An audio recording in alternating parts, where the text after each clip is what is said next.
Judges chapter 9. Abimelech, son of Jerubbaal, went to his mother's brothers in Shechem and said to them and to all his mother's clan, "Ask all the citizens of Shechem, which is better for you, to have all 70 of Jerubbaal's sons rule over you, or just one man? Remember, I am your flesh and blood."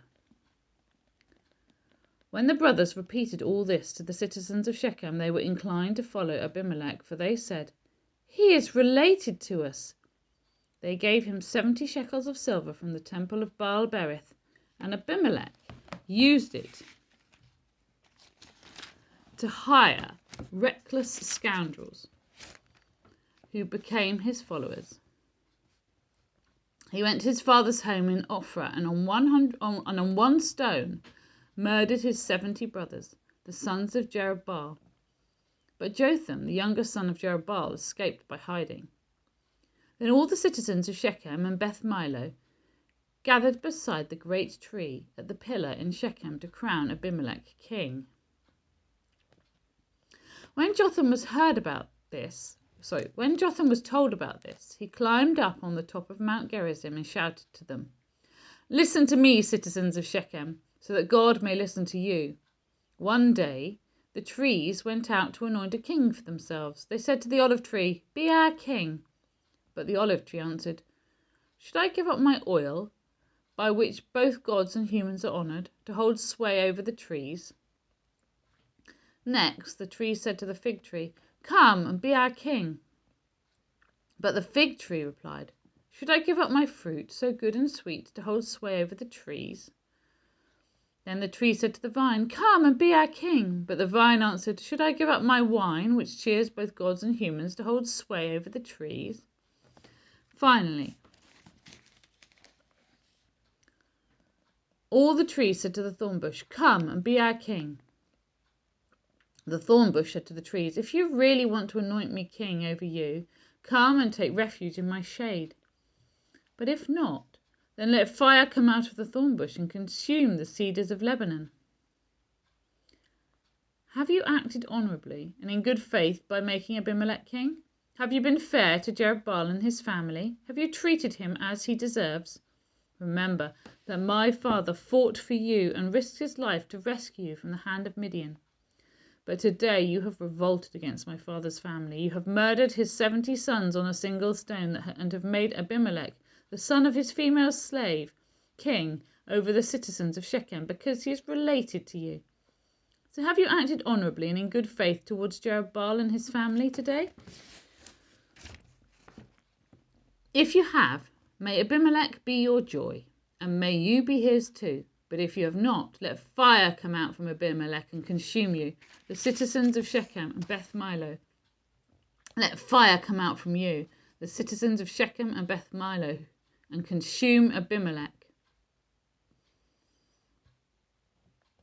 Then Jotham fled, escaping to Beer, and he lived there because he was afraid of his brother Abimelech.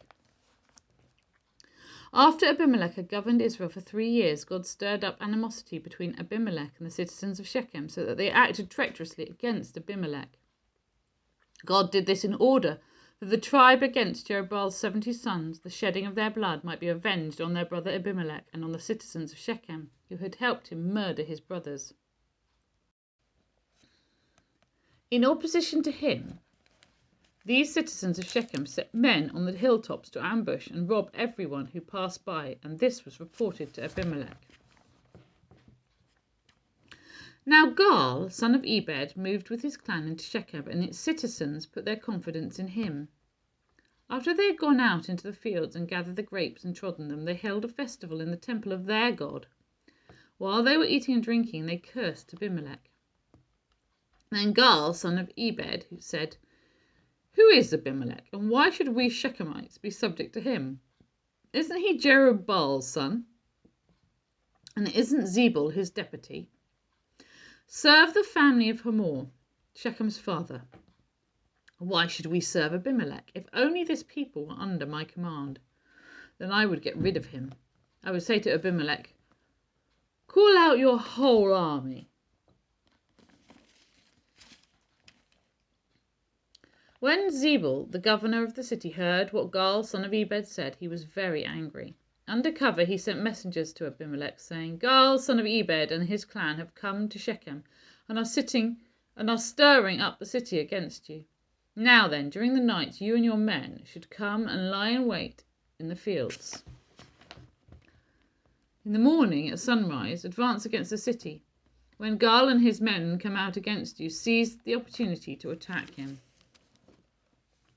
So Abimelech and all his troops set out by night and took up concealed positions near Shechem in 4 companies. Now Gaal, son of Ebed, had gone out and was standing at the entrance of the city gate, just as Abimelech and his troops came out from their hiding place. When Gaal saw them, he said to Zebul, Look, people are coming down from the tops of the mountains. Zebul replied, You mistake the shadows of the mountains for men. But Gaal spoke up again, Look, people are coming down from the central hill, and a company is coming from the direction of the diviner's tree. Then Zebul said to him, Where is your big talk now, you who said, Who is Abimelech, that we should be subject to him? Aren't these the men you ridiculed? Go out and fight them. So Gaal led out the citizens of Shechem and fought Abimelech. Abimelech chased him all the way to the entrance of the gate, and many were killed as they fled. Then Abimelech stayed in Arumah, and Zebul drove Gaal and his clan out of Shechem. The next day the people of Shechem went out to the fields, and this was reported to Abimelech. So he took his men, divided them into 3 companies, and set an ambush in the fields. When he saw the people coming out of the city, he rose to attack them. Abimelech and the companies with him rushed forward to a position at the entrance of the city gate. Then 2 companies attacked those in the fields and struck them down. All that day Abimelech pressed his attack against the city until he had captured it and killed its people. Then he destroyed the city and scattered salt over it. On hearing this, the citizens in the tower of Shechem went into the stronghold of the temple of El-Berith. When Abimelech heard that they had assembled there, he and all his men went up Mount Zaman. He took an axe and cut off some branches, which he lifted to his shoulders. He ordered the men with him, Quick, do what you have seen me do. So all the men cut branches and followed Abimelech. They piled them against the stronghold and set it on fire with the people still inside. So all the people in the tower of Shechem, about 1,000 men and women, also died. Next, Abimelech went to Thebez and besieged it and captured it. Inside the city, however, was a strong tower to which all the men and women, all the people of the city had fled. They had locked themselves in and climbed up on the tower roof. Abimelech went to the tower and attacked it, but as he approached the entrance to the tower to set it on fire, a woman dropped an upper millstone on his head and cracked his skull. Hurriedly he called to his armor-bearer, Draw your sword and kill me so that they can't say a woman killed him. So his servant ran him through and he died. When the Israelites saw that Abimelech was dead, they went home. Thus God repaid the wickedness that Abimelech had done to his father by murdering his 70 brothers. God also made the people of Shechem pay for all their wickedness. The curse of Jotham, son of Jerubbaal, came on them. Chapter 10. After the time of Abimelech, a man of Issachar named Tola, son of Puah, the son of Dodo, rose to save Israel. He lived in Shamir, in the hill country of Ephraim. He led Israel for 23 years, then he died and was buried in Shamir. He was followed by Jair of Gilead, who led Israel for 22 years. He had 30 sons.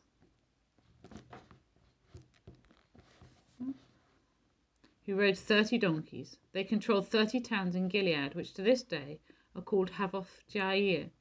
When Jair died, he was buried in Camon.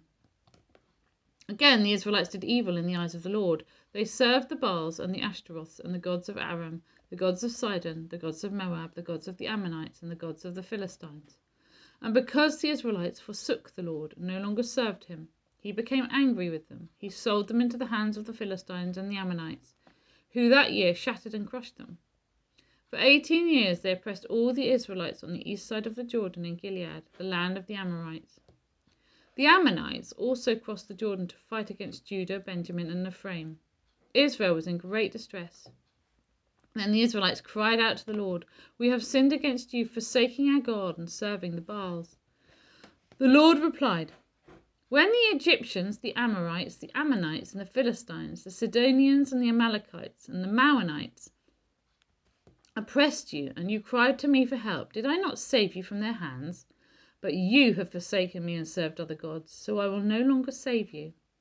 Go and cry out to the gods you have chosen. Let them save you when you are in trouble." But the Israelites said to the Lord, "We have sinned. Do with us whatever you think best, but please rescue us now."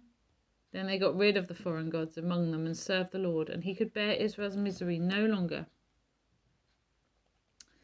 When the Ammonites were called to arms and camped in Gilead, the Israelites assembled and camped at Mizpah. The leaders of the people of Gilead said to each other, "Whoever will take the lead in attacking the Ammonites will be the head over all who live in Gilead." Chapter 11. Jephthah the Gileadite was a mighty warrior. His father was Gilead, his mother was a prostitute. Gilead's wife also bore him sons, and when they were grown up, they drove Jephthah away. "You're not going to get any inheritance in our family," they said, "because you are the son of another woman." So Jephthah fled from his brothers and settled in the land of Tob, where a gang of scoundrels gathered around him and followed him. Some time later, when the Ammonites were fighting against Israel, the elders of Gilead went to get Jephthah from the land of Tob. "Come," they said, "be our commander so we can fight the Ammonites." Jephthah said to them, "Didn't you hate me and drive me from my father's house? Why'd you come to me now when you're in trouble?" The elders of Gilead said to him, "Nevertheless, we are turning to you now. Come with us to fight the Ammonites, and you will be head over all of us who live in Gilead." Jephthah answered, "Suppose you take me back to fight the Ammonites, and the Lord gives them to me. Will I really be your head?"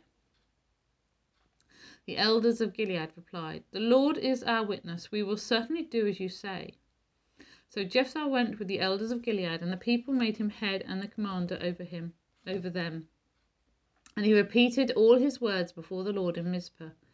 Then Jephthah sent messengers to the Ammonite king with the question, "What do you have against me that you have attacked my country?"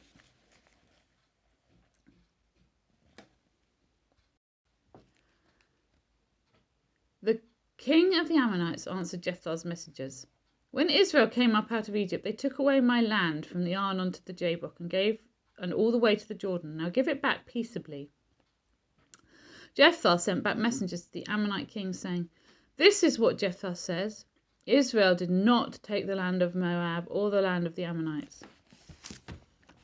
But when they came up out of Egypt, Israel went through the wilderness to the Red Sea and on to Kadesh. Then Israel sent messengers to the king of Edom, saying, 'Give us permission to go through your country.' But the king of Edom would not listen. They sent also to the king of Moab, and he refused. So Israel stayed at Kadesh. Next, they travelled through the wilderness, skirted the lands of Edom and Moab, and passed along the eastern side of the country of Moab, and camped on the other side of the Arnon. They did not enter the territory of Moab, for the Arnon was its border. Then Israel sent messengers to Sihon, king of the Amorites, who ruled in Heshbon, and said to him, 'Let us pass through your country to our own place.' Sihon, however, did not trust Israel to pass through his territory. He mustered all his troops and encamped at Jahaz and fought with Israel. Then the Lord, the God of Israel, gave Sihon and his whole army into Israel's hands, and they defeated them. Israel took over all the land of the Amorites who lived in that country, capturing all of it, from the Arnon to the Jabbok and from the desert to the Jordan. Now, since the Lord, the God of Israel, has driven the Amorites out before his people Israel, what right have you to take it over?"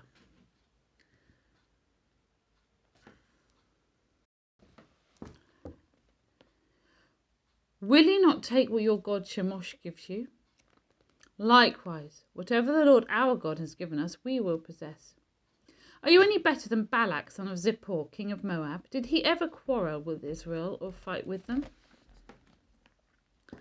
For 300 years Israel occupied Heshbon, Aroer, the surrounding settlements, and all the towns along the Arnon.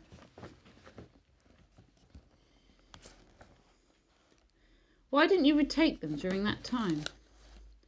I have not wronged you, but you are doing me wrong by waging war against me. Let the Lord, the judge, decide this dispute this day between the Israelites and the Ammonites." The king of Ammon, however, paid no attention to the message Jephthah sent him. Then the Spirit of the Lord came on Jephthah. He crossed Gilead and Manasseh, passed through the Mizpah of Gilead, and from there he advanced against the Ammonites. And Jephthah made a vow to the Lord: "If you give the Ammonites into my hands, whatever comes out of the door of my house to meet me when I return in triumph from the Ammonites will be the Lord's, and I will sacrifice it as a burnt offering." Then Jephthah went over to fight the Ammonites, and the Lord gave them into his hands. He devastated 20 towns from Aroer to the vicinity of Minnith as far as Abel-keramim. Thus Israel subdued Ammon.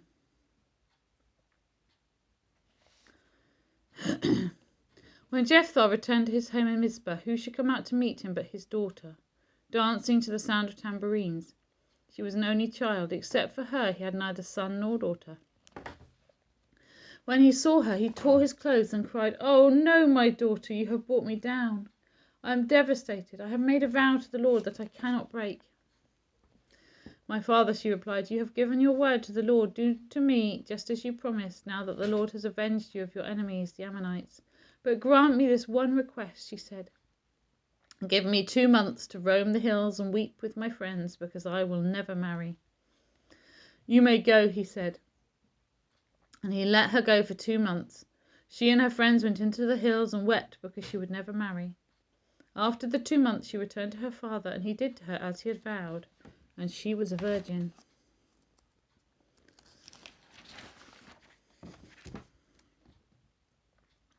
From this comes the Israelite tradition that each year the young women of Israel go out for 4 days to commemorate the daughter of Jephthah the Gileadite.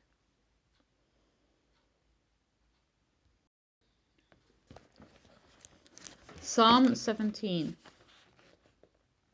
a prayer of David. Hear me, Lord, my plea is just. Listen to my cry. Hear my prayer. It does not rise from deceitful lips. Let my vindication come from you. May your eyes see what is right. Though you probe my heart, though you examine me at night and test me, you will find that I have planned no evil. My mouth has not transgressed, though people tried to bribe me. I have kept myself from the ways of the violent, through what your lips have commanded.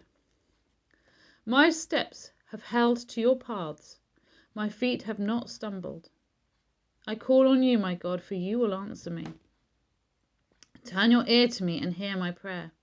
Show me the wonders of your great love, you who save by your right hand those who take refuge in you from their foes. Keep me as the apple of your eye. Hide me in the shadow of your wings from the wicked who are out to destroy me, from my mortal enemies who surround me. They close up their callous hearts, and their mouths speak with arrogance. They have tracked me down, they now surround me. With eyes alert to throw me to the ground, they are like a lion hungry for prey, like a fierce lion crouching in cover. Rise up, Lord, confront them, bring them down. With your sword rescue me from the wicked. By your hand save me from such people, Lord, from those of this world whose reward is in this life. May what you have stored up for the wicked fill their bellies. May their children gorge themselves on it, and may there be leftovers for their little ones. As for me, I shall be vindicated and shall see your face. When I awake, I shall be satisfied with seeing your likeness.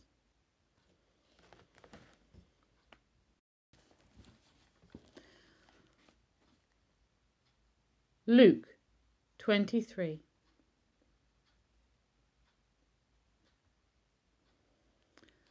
Then the whole assembly rose and led him off to Pilate, and they began to accuse him, saying, "We have found this man subverting our nation. He opposes payment of taxes to Caesar and claims to be Messiah, a king." So Pilate asked Jesus, "Are you the king of the Jews?" "You have said so," Jesus replied. Then Pilate announced to the chief priests and the crowd, "I find no basis for a charge against this man. But they insisted, "He stirs up the people all over Judea by his teaching. He started in Galilee and has come all the way here." On hearing this, Pilate asked if the man was a Galilean. When he learned that Jesus was under Herod's jurisdiction, he sent him to Herod, who was also in Jerusalem at that time. When Herod saw Jesus, he was greatly pleased, because for a long time he had been wanting to see him. From what he had heard about him, he hoped to see him perform a sign of some sort. He plied him with many questions, but Jesus gave him no answer. The chief priests and the teachers of the law were standing there, vehemently accusing him. Then Herod and his soldiers ridiculed and mocked him. Dressing him in an elegant robe, they sent him back to Pilate. That day Herod and Pilate became friends. Before this they had been enemies.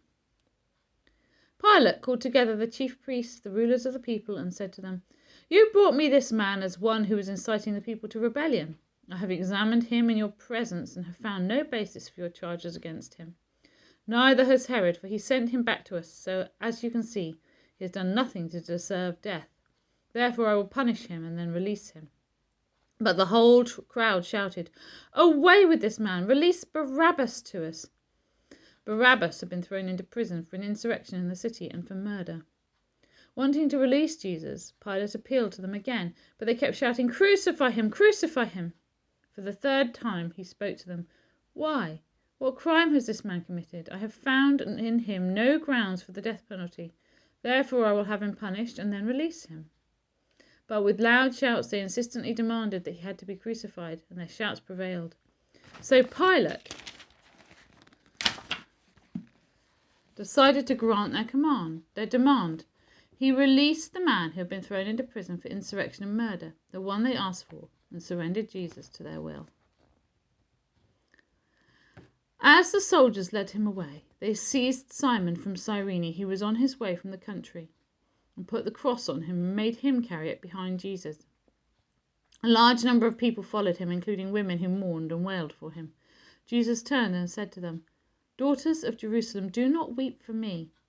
Weep for yourselves and for your children. For the time will come when you will say, 'Blessed are the childless women, the wombs that never bore, and the breasts that never nursed.' Then they will say to the mountains, 'Fall on us,' and onto the hills, 'Cover us.' For if people do these things when the tree is green, what will happen when it is dry?" 2 other men, both criminals, were also led out with him to be executed. When they came to the place called the Skull, they crucified him there, along with the criminals, one on his right and the other on his left. And Jesus said, "Father, forgive them, for they do not know what they are doing." And they divided up his clothes by casting lots. The people stood watching, and the rulers even sneered at him. They said, "He saved others. Let him save himself if he is God's Messiah, the chosen one." The soldiers also came up and mocked him. They offered him wine vinegar and said, "If you are the King of the Jews, save yourself." There was a written notice above him which read, "This is the King of the Jews." One of the criminals who hung there hurled insults at him. "Aren't you the Messiah? Save yourself and us." But the other criminal rebuked him. "Don't you fear God," he said, "since you are under the same sentence. We are punished justly, for we are getting what our deeds deserve, but this man has done nothing wrong." Then he said, "Jesus, remember me when you come into your kingdom." Jesus answered him, "Truly I tell you, today you will be with me in paradise." It was now about noon, and darkness came over the whole land until 3 p.m, but the sun stopped shining, and the curtain of the temple was torn in two. Jesus called out with a loud voice, "Father, into your hands I commit my spirit." And when he had said this, he breathed his last. The centurion, seeing what had happened, praised God and said, "Surely this was a righteous man." When all the people who had gathered to witness this sight saw what took place, they beat their breasts and went away. But all those who knew him, including the women who had followed him from Galilee, stood at a distance watching these things. Now there was a man named Joseph, a member of the council, a good and upright man, who had not consented to their decision and action.